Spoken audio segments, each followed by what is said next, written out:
নমস্কার বন্ধুরা, অঞ্জনা রান্নাঘরে সবাইকে স্বাগত। আজকে তোমাদের করে দেখাবো পাকা কুমড়ো দিয়ে শুক্তানি। এই শুক্তানি কিন্তু খেতে খুব দারুণ লাগে, আর পাকা কুমড়ো দিয়ে অনেকে অনেক রকম রেসিপি করে। আমি আজকে যেভাবে রান্না করব সেভাবে করে খেয়ে দেখো, খুব ভালো লাগবে। তার কুমড়োটা আমি এখন কেটে নেব।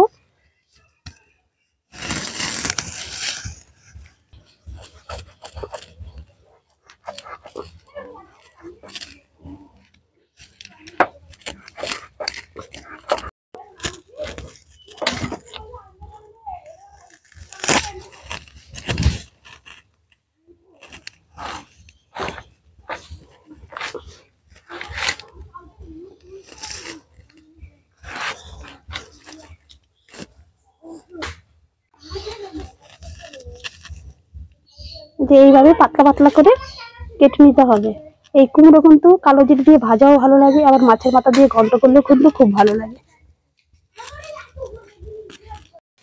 এই কুমড়ো ধুয়ে কেটে নিয়েছি, এখন আমি হালকা করে সেদ্ধ করে নেব।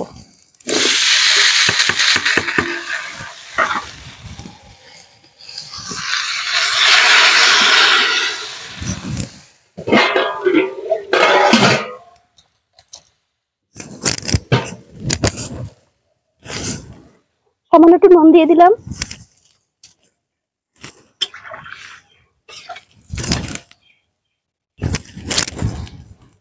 ঢাকা দিয়ে দিলাম।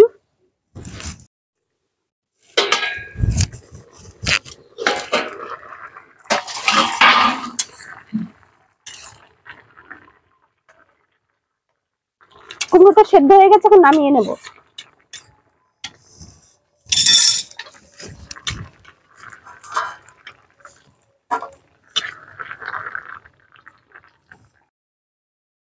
সর্ষের তেল দিয়ে দিলাম।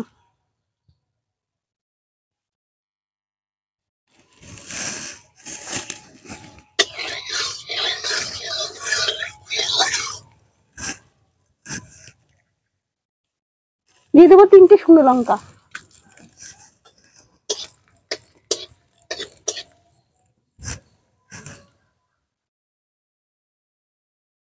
ফোড়নে দিয়ে দেবো 5 ফোড়ন।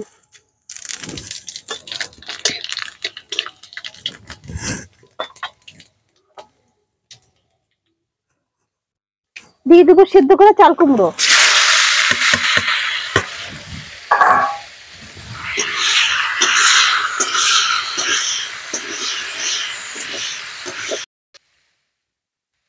দিয়ে দেবো নুন,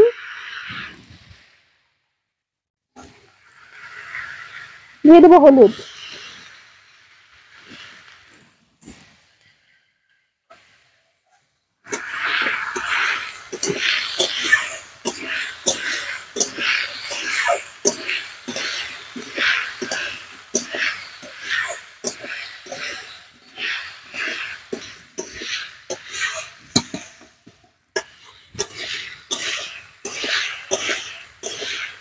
নেবো একটু সর্ষে আর 3 রোয়া রসুন।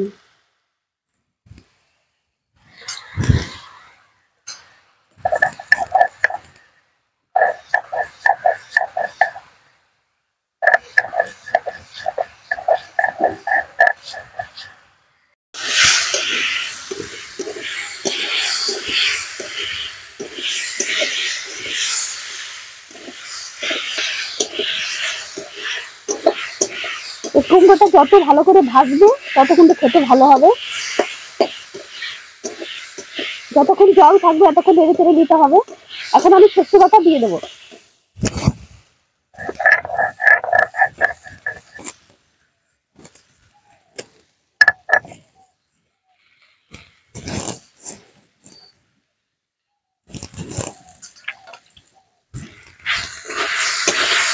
রসুন আর সর্ষে বাটা একসঙ্গে ছিল, সেটাকে দিয়ে ভালো করে আমি নাড়িয়ে নিচ্ছি।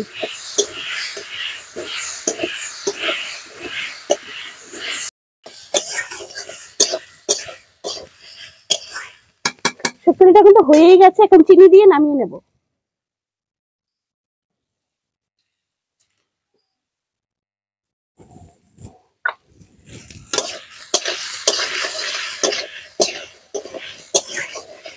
ভাজা ভাজা করে নিয়েছি একদম, একটু কিন্তু জল নেই। এরকম করে কিন্তু রান্না করতে হবে। দেখো কত সুন্দর হয়েছে। আর আমার এই ভিডিওটা যদি তোমাদের ভালো লেগে থাকে লাইক কমেন্ট শেয়ার করে দিও, সাবস্ক্রাইব করতে ভুলো না।